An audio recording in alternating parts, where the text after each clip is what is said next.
Jake Morrison floated in the observation deck of the New Horizon, watching the massive space station grow larger in the viewport.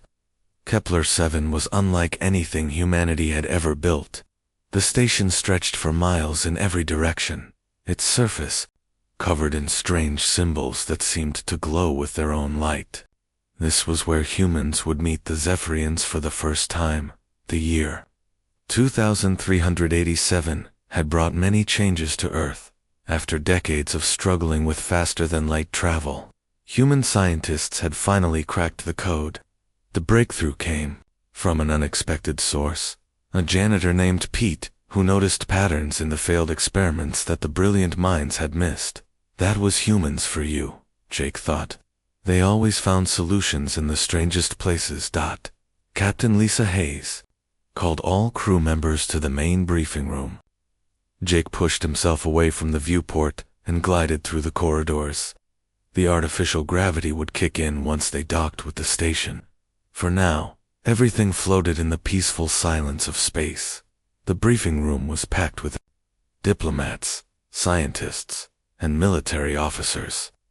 Jake was there as the ship's chief engineer, though he wondered why they needed an engineer at a diplomatic meeting. Captain Hayes stood at the front, her expression serious. "Listen up, everyone," she said. "We're about to make history. The Zephyrians have agreed to meet with us, but we need to understand what we're dealing with. They've controlled this part of the galaxy for over 1,000 years. Their technology is far beyond ours. They could destroy our entire fleet without breaking a sweat." A diplomat named Roger Klein raised his hand. "What do they want from us?" "That's what we're here to find out," Hayes replied. "But remember, we represent all of humanity. Every word, every action will be judged. Don't give them any reason to see us as a threat." Jake listened as the briefing continued. The Zephyrians were described as highly intelligent beings, with blue skin that glowed softly in the dark. They could read thoughts and lived much longer than humans. Most importantly, they looked down on younger species as inferior. 2 hours later, the New Horizon docked with Kepler-7. The artificial gravity kicked in, and Jake felt his boots touch the deck plating. The docking bay was enormous, easily large, enough to hold a dozen ships the size of theirs. Strange music played from hidden speakers, creating harmonies that human ears had never heard before. The Zephyrian delegation was waiting for them. Jake counted 12 beings, each one tall and graceful. Their skin really did glow with a soft blue light, and their eyes were larger than human eyes. They wore flowing robes that seemed to shift color as they moved. At the center of the group stood a young female Zephyrian. She was shorter than the others but carried herself with confidence.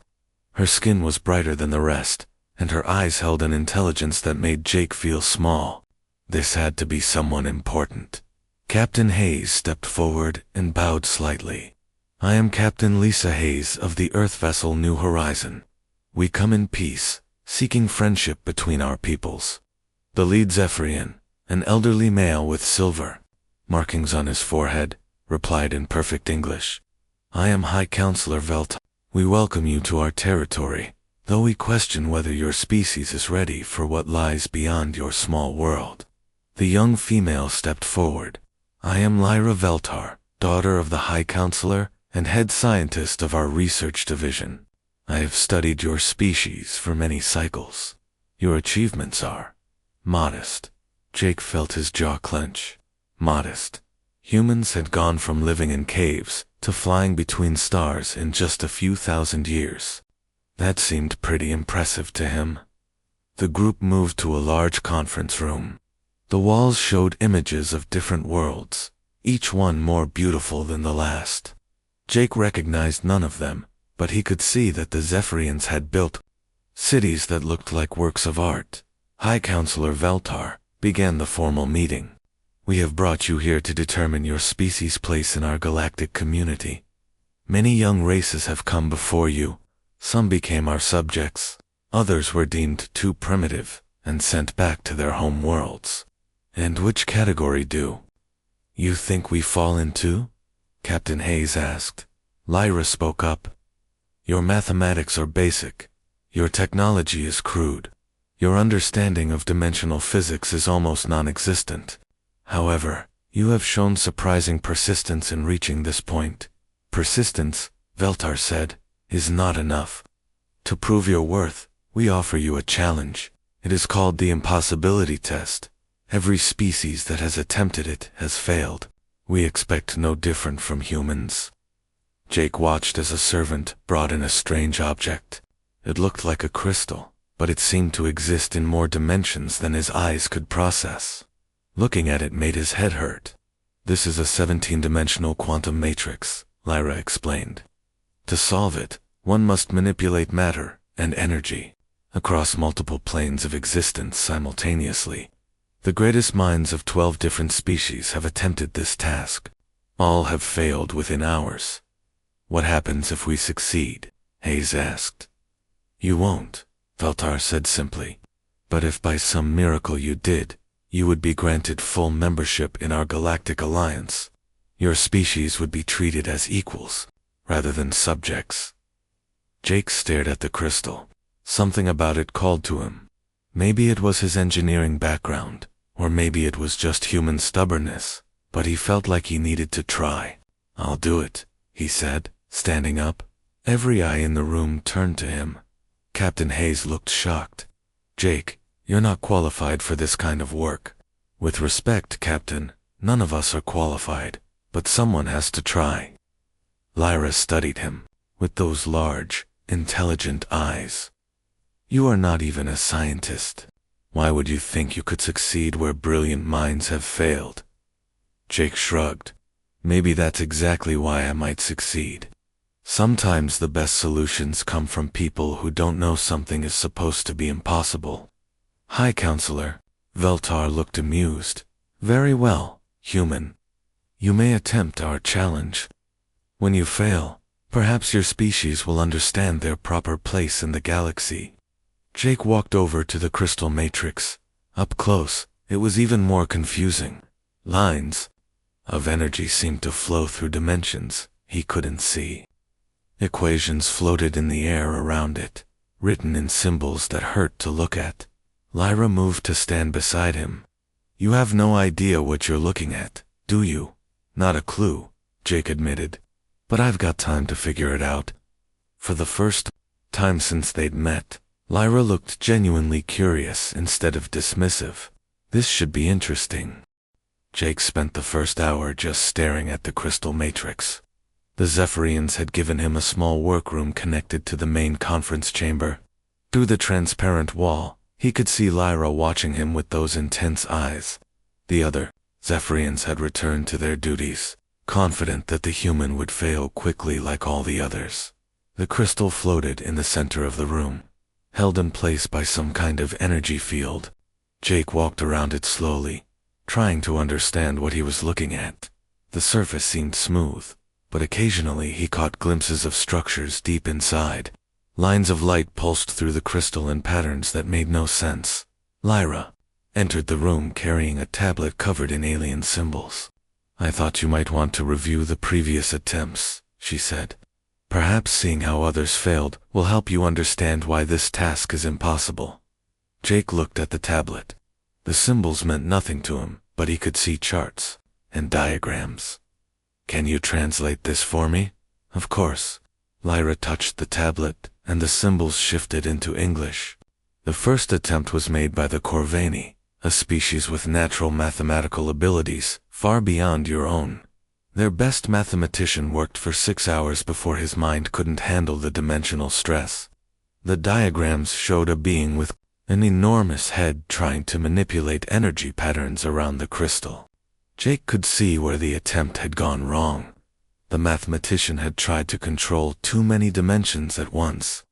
The second attempt, Lyra continued, was made by the Stellaris Collective. They linked 12 of their brightest minds together, telepathically. They lasted 4 hours before the mental strain broke their connection. Jake studied the next set of diagrams. The Stellarists had tried brute force, throwing mental power at the problem. What about the third attempt? That was my own people, the Zephyrians. Our high scientist Carol worked for 3 days straight. She came closer than anyone else before. Her mind started to fracture. She spent a year recovering. Lyra showed him image after image. The Nexari had tried using quantum computers. The Voidborn had attempted to merge with the crystal directly. The Ethereals had used their ability to exist in multiple dimensions simultaneously. All had failed. I see the pattern, Jake said finally. Lyra looked surprised. You do? Everyone tried to force their way through.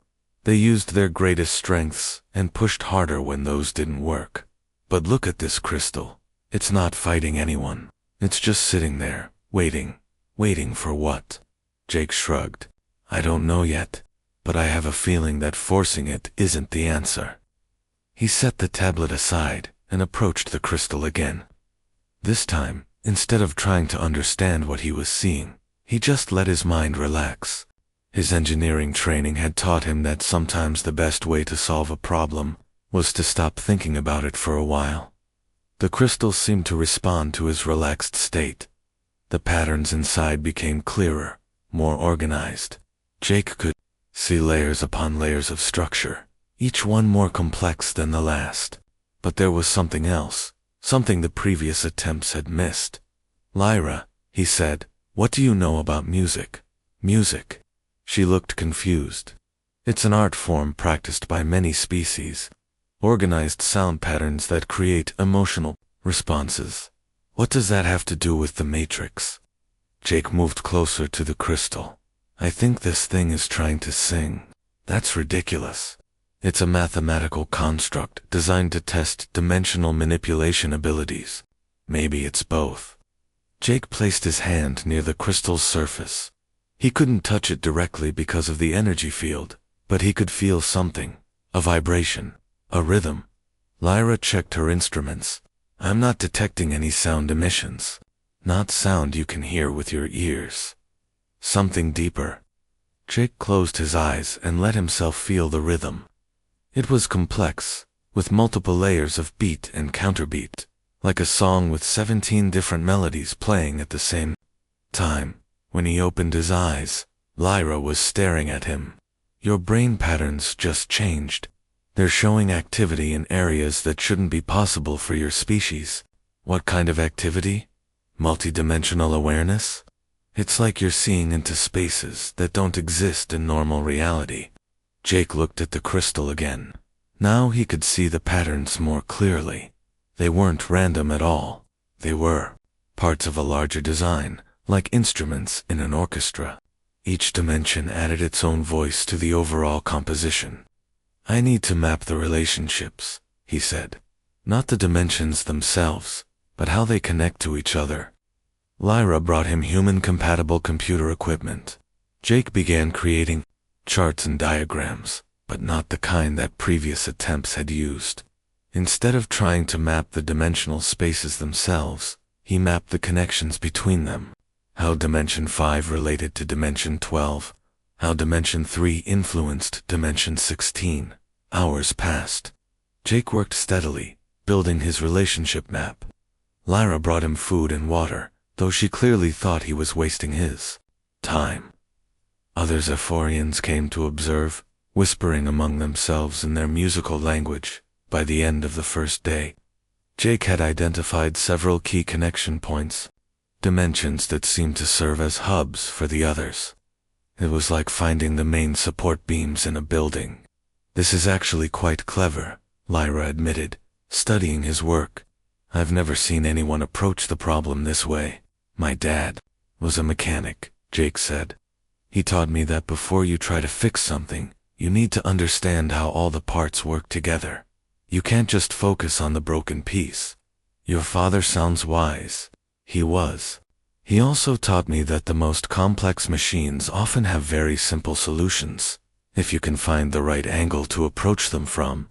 On the second day, Jake began testing his theories. Using the computer interface, he tried making small adjustments to the crystal's energy patterns, not forcing changes, but gently encouraging the system to find its own balance. The crystal responded, slowly, almost shyly, The patterns inside began to shift. The chaotic light flows organized themselves into more structured arrangements. Jake felt like he was conducting an orchestra, bringing scattered musicians into harmony. Lyra's instruments went crazy.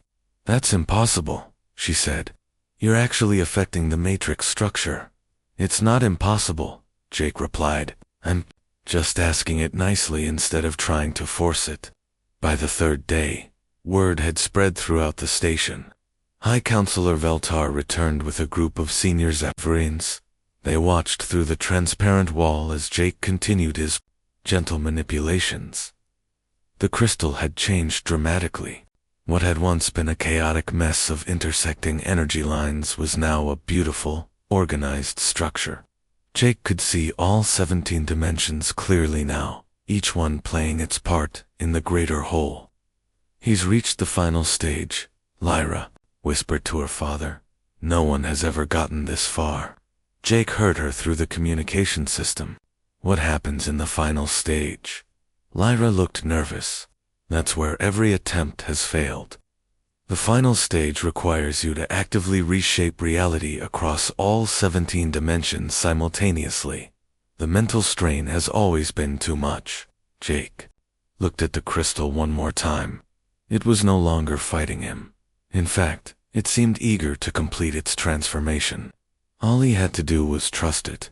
"Then I guess we'll find out if humans are as impossible as they think we are," he said.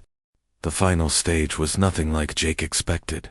As he prepared to make the last adjustments to the crystal matrix, the entire room seemed to shift around him.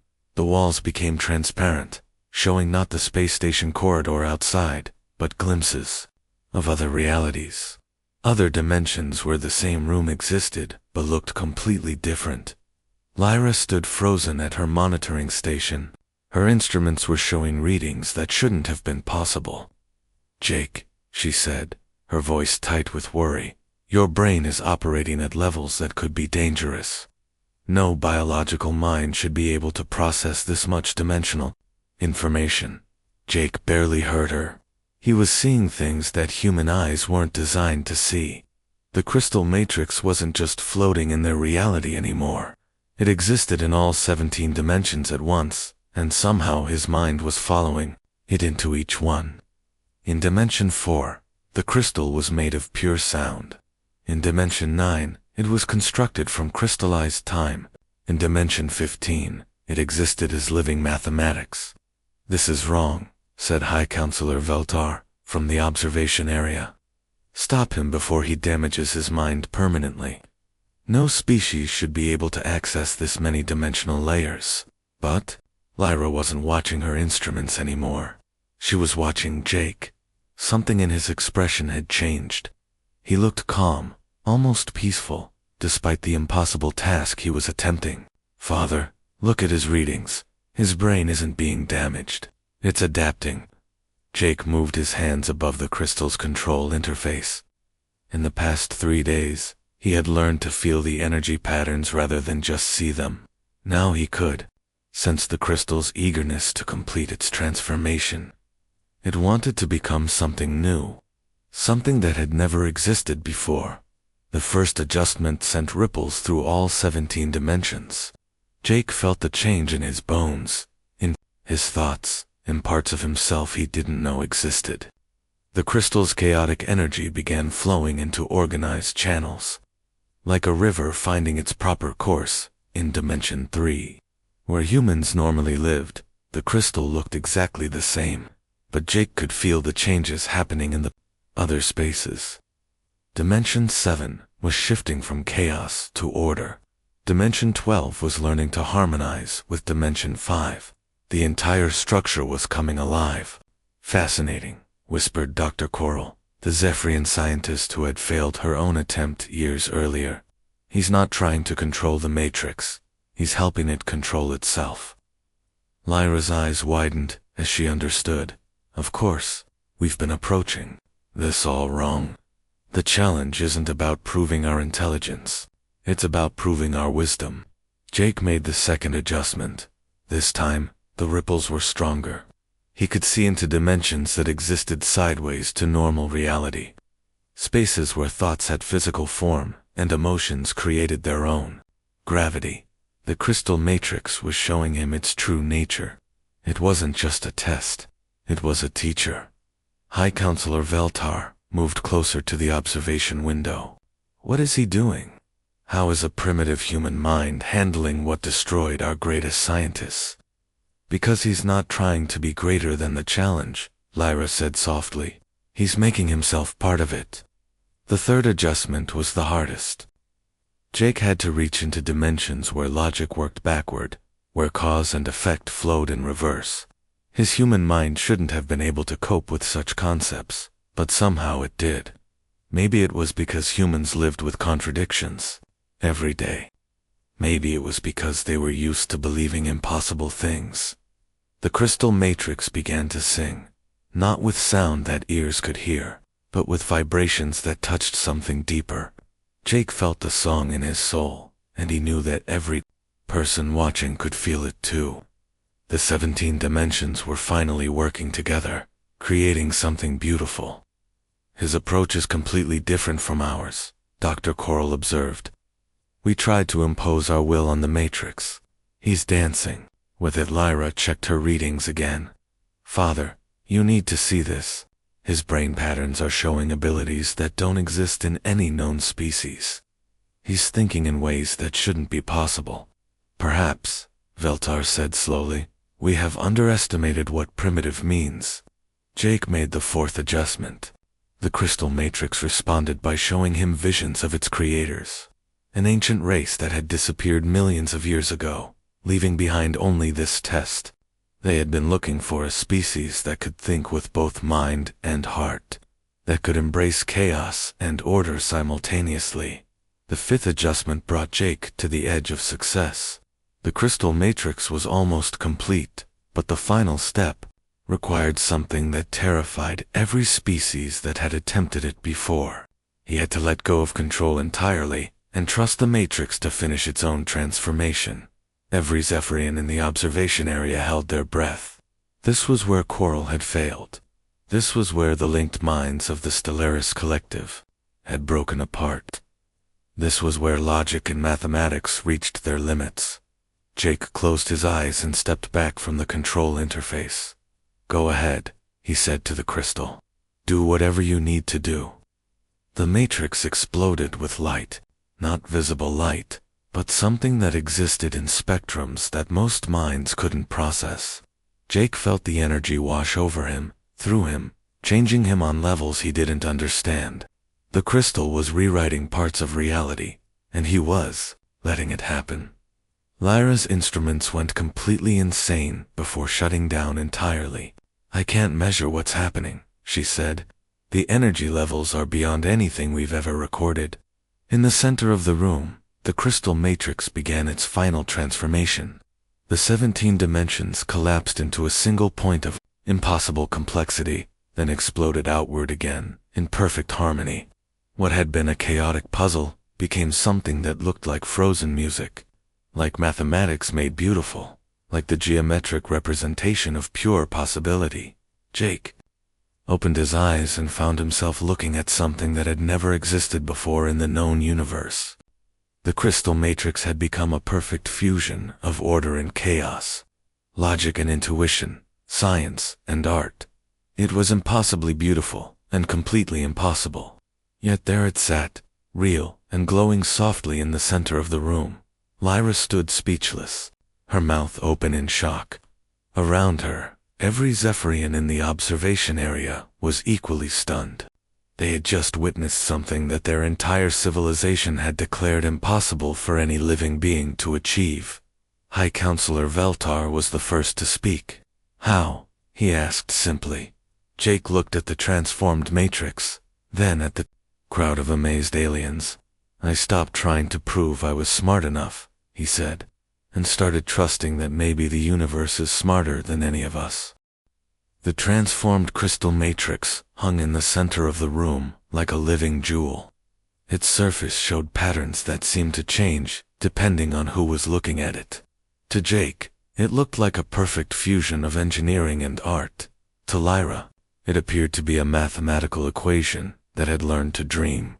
Silence filled the observation area. The Zephyrians stood frozen, trying to process what they had just witnessed. Their entire understanding of intelligence, of possibility, of their own superiority in the galaxy, had just been shattered by a human engineer, who shouldn't have been able to solve a puzzle that existed in 17 dimensions. High Counselor Veltar was the first to move. He entered the workroom where Jake stood next to his impossible achievement. The old Zephyrian's glowing blue skin had dimmed, and his large eyes held something Jake had never seen there before. Uncertainty. "Explain this," Veltar demanded, but his voice lacked its earlier authority. "How did you accomplish what our greatest minds could not?" Jake looked at the crystal, then back at the High Counselor. "I think your greatest minds were the problem. You tried to solve it with pure intelligence, but this wasn't an intelligence test. Then what was it? A wisdom test. The ancient race that created this matrix wasn't looking for the smartest species in the galaxy. They were looking for the wisest." Lyra entered the room, her expression still showing shock. "But wisdom comes from knowledge and experience. Your species is young. You have neither the knowledge nor the experience that we possess." Jake smiled. "That's where you're wrong. Humans have been dealing with impossible situations since we climbed down from the trees. We've always had to find ways to survive against bigger, stronger, smarter opponents. We learned to use our weaknesses as strengths." Dr. Coral pushed past the other observers to get a closer look at the transformed matrix. "The energy patterns are completely stable," she reported. "The 17 dimensions are maintaining perfect harmony. In theory, this configuration should be impossible to sustain. But there it is," Jake said. "Sometimes theory gets in the way of reality." High Counselor Veltar walked around the crystal matrix, studying it from every angle. "The implications of this are staggering. If a human can achieve what we deemed impossible, what else have we been wrong about?" Lyra was running new scans, with backup instruments. "Father, you need to see these readings. The matrix isn't just solved, it's been improved. The original design had subtle flaws that limited its dimensional stability. Somehow, Jake's solution corrected problems that even the creators didn't anticipate." "How is that possible?" Velt asked. Jake shrugged. "I didn't know there were supposed to be flaws, so I fixed them without realizing it. Sometimes not knowing the rules helps you find better solutions." The room fell silent again as the full impact of Jake's words sank in. The Zephyrians had spent 1,000 years believing that their advanced knowledge and superior intelligence made them the rightful rulers of the galaxy. They had looked down on younger species as primitive and unworthy. Now they were confronted with proof that their assumptions might be completely wrong. Captain Lisa Hayes chose that moment to enter the observation area with the rest of the human diplomatic team. She took one look at the stunned Zephyrians and the transformed crystal matrix, then smiled proudly at Jake. "I take it the test went well?" she asked. "Better than well," Lyra said quietly. "Your engineer has achieved something that will change how we understand intelligence itself." Hayes looked around the room at the shell-shocked aliens. "And what does this mean for the relationship between our species?" High Counselor Veltar seemed to age before their eyes. "It means we have been fools. We have dismissed entire civilizations as primitive when they might have had wisdom we could never imagine. It means the galaxy is far more complex than we thought." Dr. Coral was still studying the matrix. "High Counselor, we need to send word to the Science Academy immediately. This discovery will require us to rewrite our fundamental theories about dimensional physics." "More than that," Veltar said. "It will require us to rewrite our understanding of what makes a species worthy of respect." Jake watched the Zephyrians grapple with their shattered worldview. He felt sorry for them, in a way. They had built their entire civilization on the belief that they were the most advanced species in the galaxy.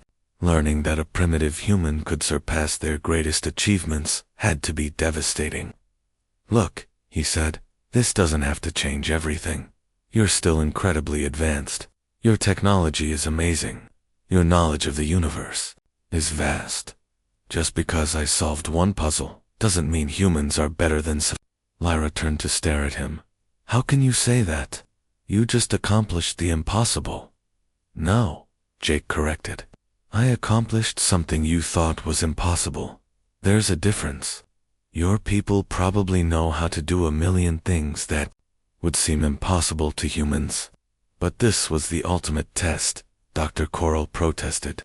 The Matrix was designed to identify the most advanced consciousness in the galaxy. Jake shook his head. I don't think it was designed to find the most advanced consciousness. I think it was designed to find the most balanced one. A species that could combine logic with intuition, knowledge with humility, power with wisdom. High Counselor Veltar stared at the transformed Matrix for a long moment. When he spoke, his voice was barely above a whisper. The ancient texts speak of a lost race called the Architects. They were said to possess perfect balance between all aspects of consciousness. We always assumed it was mythology. Maybe it wasn't mythology, Jake suggested. Maybe they created this test to find other species with that same balance. Lyra's instruments beeped with new readings. The Matrix is emitting a signal, she announced. A complex pattern that seems to be some kind of message. The pattern appeared on her display screen. To most eyes, it looked like random noise, but Jake could see something else. A map, coordinates pointing to a distant part of the galaxy that no known species had ever explored. It's showing us where to go next, he said. Captain Hayes stepped forward. Next, I think solving the Matrix was just the first step, Jake explained. The real test is what we do with this knowledge. Do we use it to prove one species is better than another, or do we use it to bring everyone together? High Counselor.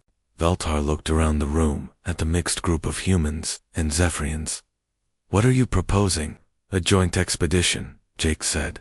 Humans and Zephyrians, working together to follow these coordinates and see what the Architects left for us to find.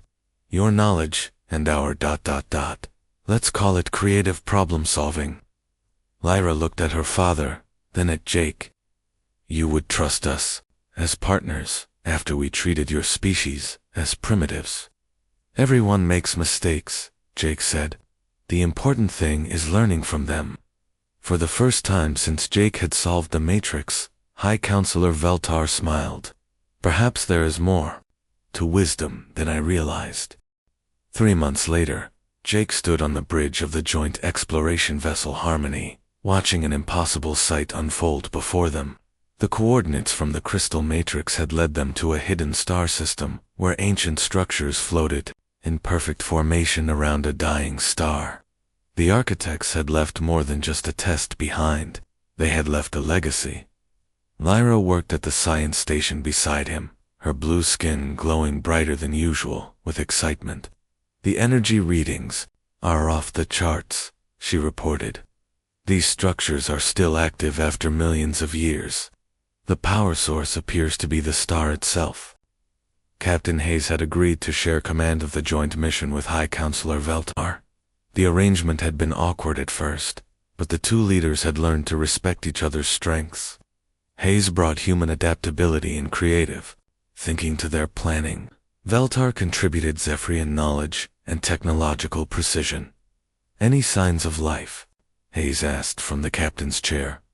Dr. Coral ran her scans from the Zephyrian science station. No biological signatures, but the structures themselves seem to be aware of our presence. They're responding to our approach. Jake watched as the ancient buildings began to rearrange themselves, creating a clear path toward the largest structure. It was bigger than most space stations, built from materials that seemed to shift between solid matter and pure energy. They're welcoming us, he said. Veltar moved to stand behind Jake and Lyra. The old Zephyrian had changed in the months since the Matrix test. He was still proud of his people's achievements, but he no longer believed that advancement meant superiority over others. The question is, Veltar said, are we ready for what they want to show us? The Harmony docked with the main structure using technology that somehow adapted to their ship's design. The docking bay reconfigured itself to accommodate both human and Zephyrian needs, providing appropriate atmosphere and gravity for both species. The exploration team consisted of Jake, Lyra, Captain Hayes, Dr. Coral, and a handful of specialists from both species. As they entered the ancient facility, lights activated along the corridors, showing them the way forward. The hallways were covered in symbols that seemed familiar, yet alien. Jake realized they were mathematical expressions, but not like any mathematics. He knew. These equations described concepts that normal minds couldn't grasp. Relationships between forces that existed beyond normal dimensions. "It's beautiful," Lyra whispered, running her hand along the wall. "They're showing us how reality really works, not just the simplified version that most species can understand." They reached a vast central chamber, where a holographic display activated as they entered. The image showed the galaxy as it really was, not just the three-dimensional space that most species navigated, but all the hidden layers of existence that connected everything together. A voice spoke, not through sound but directly into their minds. The words came in every language simultaneously, ancient and wise, beyond measure. "Welcome, children of balance. You have passed the first test by learning that wisdom requires both knowledge and humility, both logic and intuition. You have proven that cooperation is stronger than competition, that diversity is more valuable than uniformity." Jake felt a chill run down his spine. The voice continued, "We are the architects of this galaxy. Long ago, we transcended physical existence to become part of the cosmic structure itself.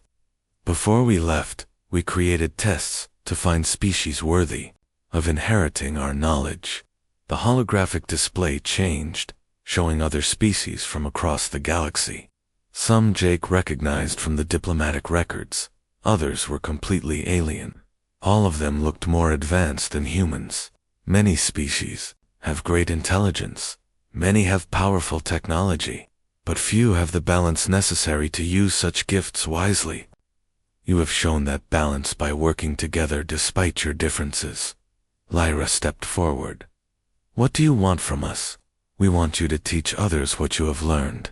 The galaxy is full of species that see advancement as a competition, rather than a collaboration. Wars are fought over resources that could easily be shared. Knowledge is hoarded instead of exchanged. Fear of the different prevents the unity that could lift all life to new heights." Captain Hayes looked around the chamber.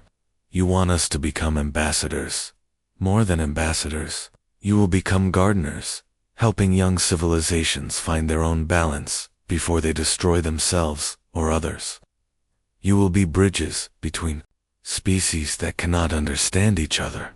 You will be the living proof that cooperation creates possibilities that no single species could achieve alone." The display showed images of a possible future. Humans and Zephyrians working with dozens of other species, sharing knowledge and resources freely. Ships that combined the best technology from every civilization. Worlds where multiple species lived together in harmony. Discoveries that could only be made when different types of minds worked as one. "But this is just the beginning," the voice continued.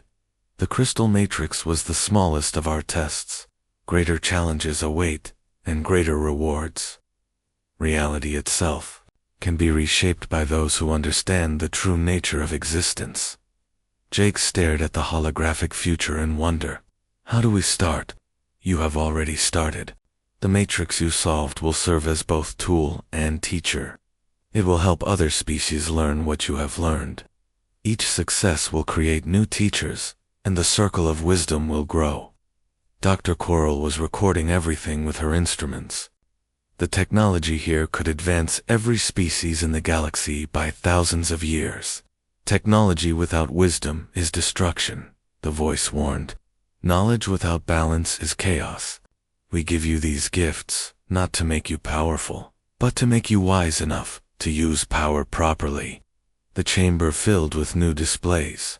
showing technical schematics and scientific principles that would revolutionize everything from space travel to energy production. But more importantly, they showed social and philosophical concepts that would help species learn to live together peacefully. Lyra looked at Jake with wonder in her large eyes. This is going to change everything, only if we do it right, Jake replied. The architects are trusting us with something incredible. We can't let them down. High Counselor Veltar had been silent through most of the revelation, but now he spoke. My people have ruled through strength and superior knowledge for 1,000 years. Learning to rule through wisdom and cooperation will not be easy for us. But you'll try, Hayes asked. We will try, Veltar promised. The alternative is to remain what we have always been, instead of becoming what we could be. The voice of the architects spoke one final time. The test is complete. The teaching begins now. Use these gifts well, children of balance.